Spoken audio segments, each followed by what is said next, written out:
Hello everyone, आप सब कैसे हैं। मैं उम्मीद करता हूं कि बहुत अच्छे होंगे, अपनी पढ़ाई को बहुत अच्छे से कर रहे होंगे। मैं आकाश कुमार बढ़ाना आईसीटी वर्चुअल क्लासरूम में आपका बहुत बहुत स्वागत करता हूं। मेरे प्यारे बच्चों, नए राज्य और साम्राज्य की बात कर रहे थे और हम इसी में कल हमने 400 कर के विषय में पढ़ा था कि आपके तमिलनाडु में क्या लगता था, राज्यों में प्रशासन किस प्रकार हो रहा था, इसको हमने देखा।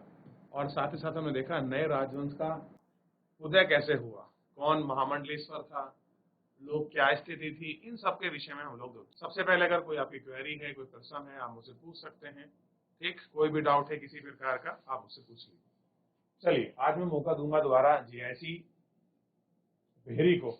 जीआईसी भेरी, क्या आप सुन पा रहे हैं बच्चों?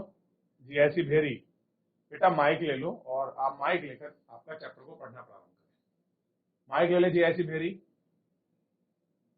कोई भी एक बच्चा, शाबाश, बहुत सुंदर।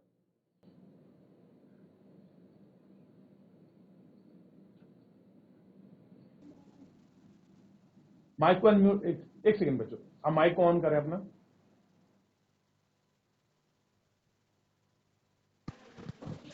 हो गया सर? हो गया। नाम क्या है बेटे आपका? अक्षत। अक्षर। चलो अक्षर, आप पढ़ना प्रारंभ करो। प्रशस्तियां और भूमि अनुदान। परिस्थितियां और भूमि अनुदान। परिस्थितियों में ऐसे ब्यौरे होते हैं जो शब्दशः सत्य नहीं भी हो सकते, लेकिन ये परिस्थितियां हमें बताती है कि शासक खुद को कैसा दर्शाना चाहते थे। मिसाल के लिए शूरवीर विजयी योद्धा के रूप में ये विद्वान ब्राह्मणों द्वारा रची गई थी, जो अक्सर प्रशासन में मदद करते थे। भट्ट की उपलब्धियां। कई शासकों ने परिस्थितियों में अपनी उपलब्धियों का बखान किया है। आपने पिछले साल गुप्त शासक समुद्रगुप्त की प्रसिद्धि के बारे में पढ़ा है। संस्कृत में लिखी गई ग्वालियर मध्य प्रदेश में पाई गई एक प्रसिद्ध में प्रतिहार नरेश नाग भट्ट के कामों का वर्णन इस प्रकार किया गया है। आंध्र सेधव सिंध विदर्भ महाराष्ट्र का एक हिस्सा और कलिंग उड़ीसा का एक हिस्सा के राजा उनके आगे तथा तभी धराशायी हो गए जब वे राजकुमार थे। उन्होंने कन्नौज के शासक चक्रयुद्ध को विजित किया। उन्होंने वर्ग बंगाल का हिस्सा, अंत गुजरात का हिस्सा, मालवा मध्य प्रदेश का हिस्सा, किरात वनवासी तुर्क वत्स मत्स्य दोनों उत्तर भारत के राजाओं को पराजित किया। राजा लोग प्राय ब्राह्मणों को भूमि अनुदान से पुरस्कृत करते थे। ये ताम्र पत्रों पर अभिलिखित होते थे जो भूमि पाने वाले को दिए जाते थे। भूमि के साथ क्या क्या दिया जाता था, यह चोलों के द्वारा दिए गए एक भूमि अनुदान के तमिल का एक अंश है। हमने मिट्टी की मेड़े बनाकर साथ ही कांटेदार झाड़ियां लगाकर भूमि की सीमाओं को चिन्हित कर दिया है। इस भूमि पर ये चीजें हैं: फलदार वृक्ष, पानी, भूमि, बगीचे और फलोदान, पेड़, कुएं, खुली जगह, चरागाह, एक गांव, बाबी, चबूतरे, नहरें, खाइयां, नदियां, दलदली जमीन, हौज, अन्नागार, मछलियों के तालाब, मधुमक्खियों के छत्ते और गहरी झीलें। जिसे यह भूमि मिलती है वह इससे कर वसूली कर सकता है। वह न्यायाधिकारियों द्वारा जुर्माने के तौर पर लगाए गए कर वसूल सकता है। पान के पत्तों पर लगने वाला कर, बुने हुए कपड़ों पर लगने वाला कर, साथ ही साथ वाहनों पर लगने वाला कर वसूल सकता है। वह पक्की ईंटों के बने ऊपर माले पर बड़े कमरे बनवा सकता है, बड़े और छोटे कुएं खुदवा सकता है, पेड़ और कांटेदार झाड़ियां लगवा सकता है, जरूरी हो तो सिंचाई के लिए नहर बनवा सकता है। उसे यह सुनिश्चित करना चाहिए कि पानी बर्बाद ना हो और तटबंधों का निर्माण हो। बैठ जाइए आप। अक्षत नाम बताया आपने, क्या बताया? अक्षत। ठीक है, बहुत बहुत धन्यवाद आपका जी। ऐसी भेरी का बच्चा अक्षत, बहुत सुंदर पढ़ा आपने। आइए थोड़ा सा आपका समझने का प्रयास। सबसे पहले आप सबसे चीज छोड़िए, एक इमेज को गौर करके देखिए। इसका नाम है प्रशस्तियां। मैं दिखाता हूं आपको, देख रहे हो ये क्या है? आपके प्रशस्तियां हैं। प्रशस्तियों का मत समझिए। सब किसी राजा की, किसी व्यक्ति की बारे में किए गया उसका उल्लेख, किए गया उसकी प्रशंसा को हम लोग क्या कहते हैं? प्रशस्तियां कहते हैं।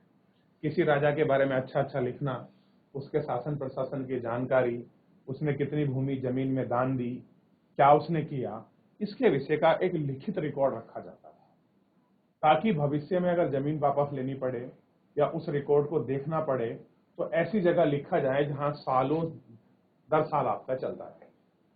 इस समय ताड़ पत्रों पर आपका चीजें लिखी जाती थी तो वो कुछ समय बाद गल जाती थी, खराब हो जाती थी, वो उनको दीमक खा सकते। उसके बाद लोहे पर लिखना प्रारंभ हुआ तो लोहे में जंग लग जाता था, तो प्रस्तुतियों पर लिखी हुई चीजें साफ नहीं मिलती।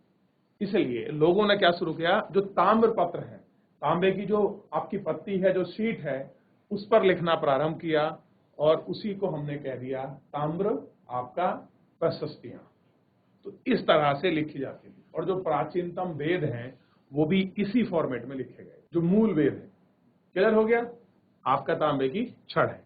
कह रहे हैं ये थोड़ा संस्कृत और थोड़ा आपका तमिल में लिखा हुआ ताम पत्रों का एक संग्रह है, जिसे 9वीं शताब्दी के शासक के द्वारा आपका भूमि अनुदान का उल्लेख है। जिन कड़ियों में ये पत्र जुड़े हैं उन्हें राजशाही मोहर लगी होती थी। ये देखिए क्या लगी है, ये है राजशाही मोहर। दिखाई दे रहे हो क्या लगी है? राजशाही आपकी मोहर इसमें लगी है। ठीक, आगे बढ़े। इसमें जो यह है बतलाने के लिए है कि यह एक प्रमाणित दस्तावेज है। मोहर किस लिए लग रही है कि आपका कैसा है? प्रमाणित आपका दस्तावेज। अब हमें बेसिकली बात करनी है प्रशस्तियों के बारे में। प्रशस्तियों का शब्द मैंने जैसा आपको पता है कि राजा के बारे में लिखी गई प्रशंसा को ही, या राजा के बारे में लिखी गई कोई भी नॉलेज को हम क्या कह सकते हैं? आपका, हम उसको क्या बोलते हैं? आपका प्रशस्ति कहते हैं। क्या बोल रहे हैं हम लोग? प्रशस्ति बोलते हैं। ठीक, राजा क्या कराएगा कि उसने कितने काम अच्छे किए हैं, राजा का कौन कौन सा उन्हें दान दिया है, किन लोगों को दान दिया, ब्राह्मणों को क्या जमीन दान दी है, इसके विषय में एक एक करके ये सारी चीजें हमको बड़े अच्छे रूप में सुस्पष्ट तरीके से आपका दिखाई भी देगी। ठीक, और जो अक्सर क्या करती थी? प्रशासन में काम करती थी। अब प्रशस्तियों के बारे में उल्लेख, उनकी जानकारी अगर हमको प्राप्त हो, कहां से मिलेगी, इसके विषय में एक हमारे पास बहुत अच्छा स्रोत है और आपको पता होना चाहिए। वो स्रोत है नागभट्ट द्वारा उपलब्ध कराई गई एक प्रशस्तियां, यानी कि उपलब्धि। प्रशस्तियों को आप लोग उपलब्धि के भी रूप में आपका मेजर कर सकते हैं। जैसे कई शासकों ने प्रशस्तियों में अपनी उपलब्धियों का व्याख्यान किया है। आपने पिछले साल गुप्त शासक समुद्रगुप्त की प्रशस्तियों के बारे में पढ़ा है। समुद्रगुप्त, आपको पता है कि गुप्त वंश का कितना बड़ा शासक था। चंद्रगुप्त मौर्य के बाद कौन शासक बनता है? समुद्रगुप्त। ठीक, या कोई और समुद्रगुप्त है, ये आपको देखने की आवश्यकता है। अब कह रहे संस्कृत में लिखी गई कुछ ऐसी प्रस्तुति लिखी गई है संस्कृत में, कहाँ मिली है? ग्वालियर यानी कि मध्य प्रदेश में भी एक ऐसी क्या मिली है हमको? प्रशस्तियां पाई गई है। ठीक, इसमें प्रतिहार नरेश, प्रतिहार कौन है? नागभट्ट के कामों का वर्णन इस प्रकार है। और नागभट्ट क्या था? प्रतिहार राजाओं का ही एक राजा था। अब आंध्र यानी कि आंध्र प्रदेश, सै मतलब यानी कि सिंध प्रदेश, विदर्भ यानी कि महाराष्ट्र। और आपको पता है विदर्भ महाराष्ट्र का बहुत पिछड़ा हुआ पार्ट है और आपको जानकारी होनी चाहिए आज भी विदर्भ में सबसे ज्यादा किसान आत्महत्या करते हैं। पता है ये बात आप बेटे? जो आप ये मुंह पे अपनी किताब लगाकर जो बात कर रहे हैं, जम्भाई ले रहे हैं, उसका ही ले रहे हैं, इसका कोई बेनिफिट है नहीं। इसका सिंपल ये मतलब है कि क्लास में आप जबरदस्ती बैठ रखे हैं, शरीर यहाँ है, आत्मा कहीं आपका गमन कर रही है किसी दूसरी जगह। तो आत्मा का शरीर के साथ होना बड़ा जरूरी है। अगर वो रहेंगी तो ही आपका ध्यान बन पाएगा अच्छे से, नहीं तो ऐसे क्लास में बैठने का कोई मतलब नहीं बनता। ध्यान दो सामने आप सारे बच्चों। कलिंग उड़ीसा का एक हिस्सा है। कलिंग को मैंने आपको दिखाया था कल। कि कहां पर है कलिंग और कलिंग विजय किसने की थी, मैंने ये भी आपको बताया।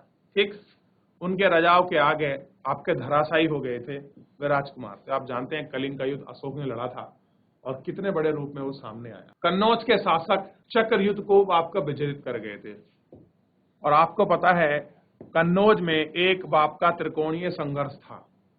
ठीक, यहां पर कौन बैठे थे, गुर्जर प्रतिहार, यहां कौन थे, राष्ट्रकूट, और यहां कौन थे, पाल वंश।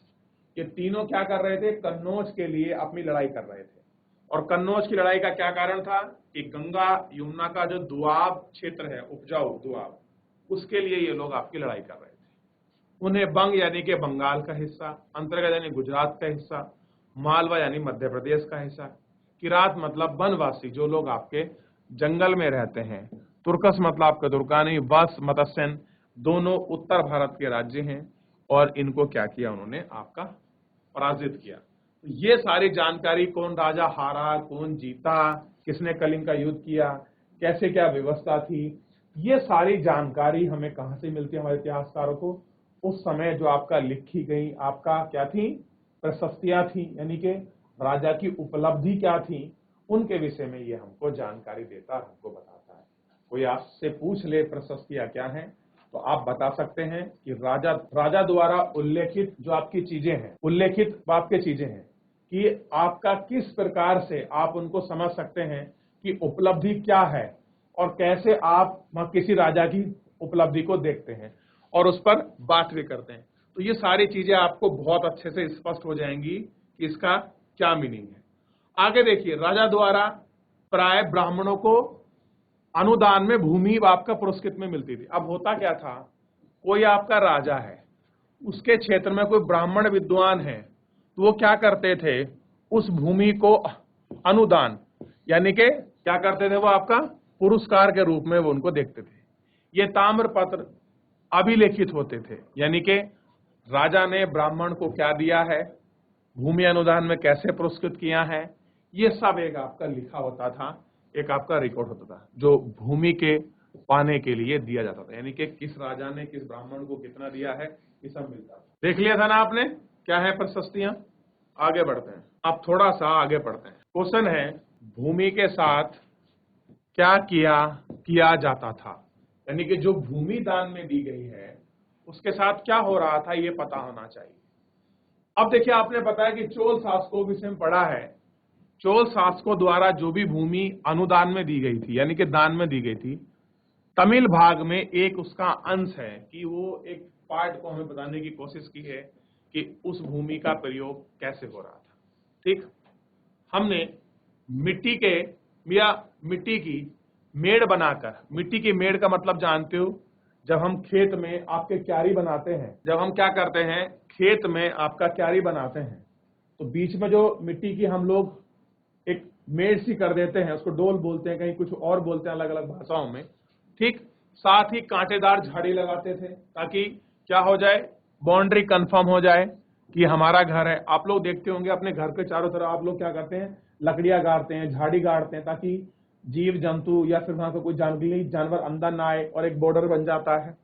ठीक, फलदार वृक्ष, पानी, भूमि, बगीचे और फलो उद्यान, पेड़, कुएं, खाली जगह, चारगाह, गांव, बीबी, चबूतरे, नहरें, खाई, नदियां, दलदली जमीन, हौज, अन्नागार, मछली, आपके तालाब, मधु के छत्ते, गहरी झीलें थी।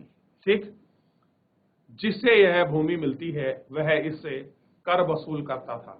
यह न्यायाधीशों द्वारा जुर्माने के तौर पर लगाया गया एक कर था। पान के पत्ते पर लगाए जाने वाला कर, अगर कोई अपने कपड़े बना रहा है उस पर कर था, वाहनों पर लगने वाला कर वसूला था, पक्की ईंट बना रहे हो उसके ऊपर के जो आपके बड़े कमरे बना सकते हैं, छोटे बड़े कुएं की अपना कुआं खुदवा सकता है, पेड़ों को और कांटेदार वृक्ष झाड़ी लगवा सकता है, जरूरी हो तो सिंचाई के लिए आपका नहर भी जो है आपका बनवा सकता है। यह सुनिश्चित करना चाहिए कि पानी बर्बाद ना हो और तटबंधों का निर्माण हो, यानी कि कुल मिलाकर किसकी बात कर रहे हैं, पानी सेविंग की बात कर रहे हैं। तटबंध मतलब ऐसे बांध जिससे पानी को बाहर ना जा सके, उसको स्टोरेज करके रखा जा सके। लेख में सिंचाई के जितने संभव स्रोत का उल्लेख है उनकी सूची बनाओ और उन पर विचार विमर्श करो। क्या आप मुझे बताइए मेरे प्यारे बच्चों, आज भी क्या हम पानी को प्रिजर्व करने के लिए कुछ काम करते हैं? पानी को संरक्षित करते हैं ना हम लोग? आप देखिए, हमारे पास पानी का स्रोत आता है पहाड़ में, आपका झरने सा, उसको हम अपने खेत में, अपनी क्यारियों में पूरा प्रयोग करते हैं हम लोग। और आप जानते हैं कि भले ही हमारे यहाँ से गंगा निकल रही हो, यमुना निकल रही हो, न जाने कितने गदेरे निकलते हैं, लेकिन फिर भी उत्तराखंड के कितने ऐसे गांव हैं जहां तक पानी पहुंचाना एक अपने आप में बड़ा टास्क है, बड़ी समस्या बनी हुई। इस चीज को समझ रहे हैं ना? चलिए इससे आगे बढ़ेंगे। अब कौन स्कूल पढ़ेगा या कोई और स्कूल का बच्चा? जी ऐसी भेरी, आप ही पढ़ो बेटा, कोई और बच्चा खड़ा हो जाए। शाबाश, बहुत अच्छे। माइक ले लो बेटा। अदिति। नाम बताओ। अदिति। 12वीं शताब्दी में एक बृहद संस्कृत काव्य भी रचा गया जिसमें कश्मीर पर शासन करने वाले राजाओं का इतिहास दर्ज है। इसे कल्हण नामक एक रचनाकार द्वारा रचा गया।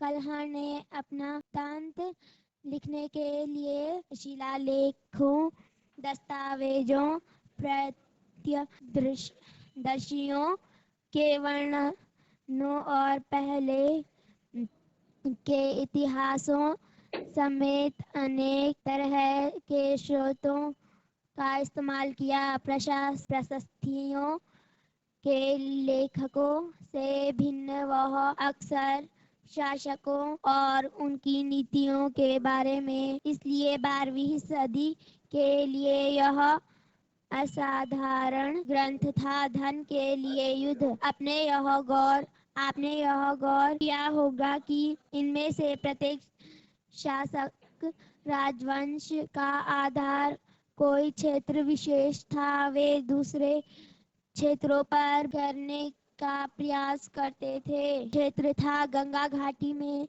कन्नौज, नगर, गुर्जर, प्रतिहार, राष्ट्रकूट और पाल वंशों के शासक सदियों तक कन्नौज के नियंत्रण को लेकर आपस में लड़ते रहे। क्योंकि इस लंबी में 3 पक्ष थे, इसीलिए ने प्राय इसकी चर्चा की त्रिपक्षीय संघर्ष के रूप में की है। जैसे कि हम देखेंगे पृष्ठ 62-66, शासकों ने बड़े मंदिरों का निर्माण करवा कर भी अपनी सत्ता और संसाधनों का प्रदर्शन करने का प्रयास किया। इसीलिए जब वे एक दूसरे के राज्यों पर आक्रमण करते थे तो मंदिर को भी अपना निशाना बनाते थे, जो कभी कभी बहुत संपन्न होते थे।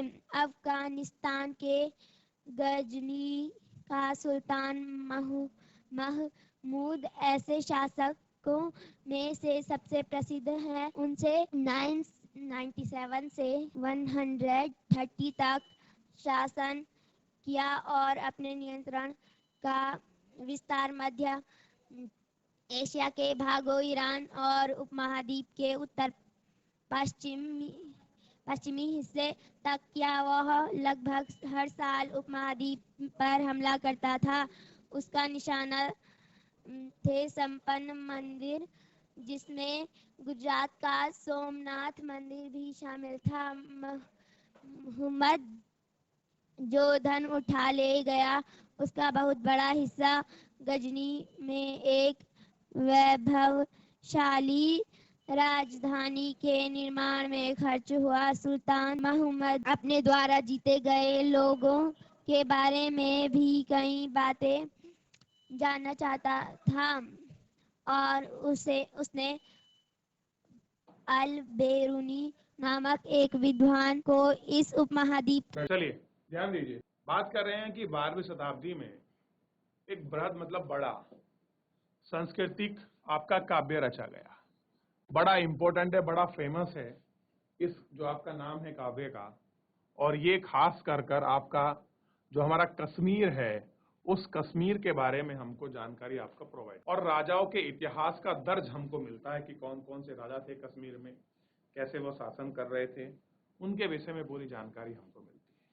इसे कल्हण नामक एक रचनाकार द्वारा रचित किया गया था और इसकी बुक थी आपका कल्हण की, जिसको बोलते हैं राज तरंगिणी। नाम लिख लीजिए, राज तरंगिणी। ठीक, उसमें क्या लिखा है उसने? पूरा आपका कल्हड़ ने कश्मीर के बारे में पूरा एक्सप्लेन लिखा है। कल्हड़ ने अपनी वृतांत मतलब जो उसने अपनी यात्रा करी थी उस यात्रा के बारे में लिखा है। शिलालेख, दस्तावेज, प्रत्यक्षदर्शी का वर्णन, पहले के इतिहासों के सामने अनेक तरह के स्रोत का इस्तेमाल किया है। प्रशस्तियों के उल्लेख के विभिन्न अक्षर शासक और उनकी नीतियों की आलोचना का रुख दिखलाता है। इसलिए 12वीं शताब्दी में ये असाधारण ग्रंथ है। कैसा है? 12वीं शताब्दी में ये असाधारण ग्रंथ के रूप में हमको देखने के लिए मिलता है।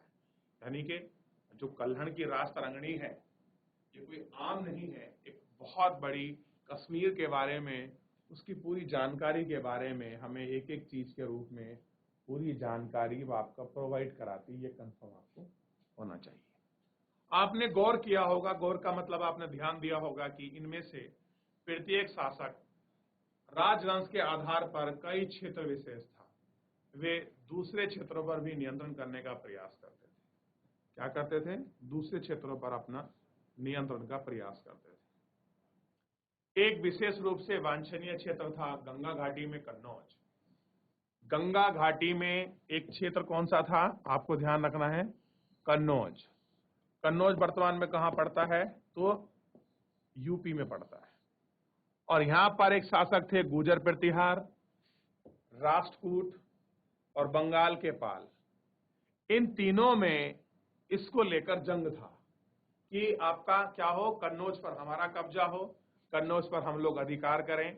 तो गुर्जर प्रतिहार, राष्ट्रकूट और पाल आपस में लड़ते। कन्नौज को प्राप्त शासक आपका सदियों तक कन्नौज को ऊपर नियंत्रण को लेकर आपस में लड़ रहे थे और बहुत लंबे समय तक इनकी लड़ाई हुई कि हमको कन्नौज मिल जाए।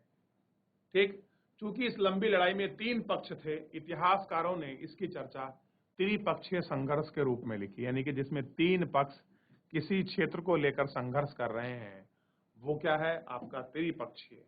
और ये त्रिपक्षीय संघर्ष था किसके लिए? तो आपको कंफर्म होना चाहिए ये कन्नौज के लिए था। ठीक, तो थोड़ा सा हम लोग आपका कन्नौज की पृष्ठभूमि को भी समझेंगे। कन्नौज की पृष्ठभूमि पर भी अच्छे से आपकी चर्चा करेंगे कि क्या थी कन्नौज की पृष्ठभूमि, कैसे कन्नौज के लिए आपका लड़ाई हो रही थी और बेसिकली क्यों हो रही थी, ये भी पता होना चाहिए। तो कन्नौज गंगा यमुना का दोआब के बीच का क्षेत्र था, जहां पर फसल बड़ी अच्छी होती थी और जहां से राजाओं को टैक्स यानी कि कर कलेक्शन में बड़ा मदद मिलती थी। तो राजाओं के एक आय का अच्छा खासा स्रोत था कहाँ? गंगा घाटी क्षेत्र, कन्नौज का जो पूरा रीजन है। और इसी के लिए गुर्जर प्रतिहार, राष्ट्रकूट और पाल वंश आपस में लड़ते रहे और अंततः इसमें सफलता पाएंगे गुर्जर प्रतिहार। क्लियर है मेरे प्यारे बच्चों? तो फिलहाल आज के इस चैप्टर में इतना ही मेरे प्यारे बच्चों। और जेएससी आपका भेरी के बच्चों ने अच्छे से पढ़ा, उनका बहुत बहुत धन्यवाद। और मेरी तरफ से एक बार उनके लिए आपका तालियां कि आपने बहुत अच्छा पढ़ा। कल इस तरह ही पढ़ेंगे और आप लोग घर पर जाकर रिवीजन करें। फिलहाल आज के लिए इतना ही, मिलते हैं नेक्स्ट लेक्चर में। धन्यवाद।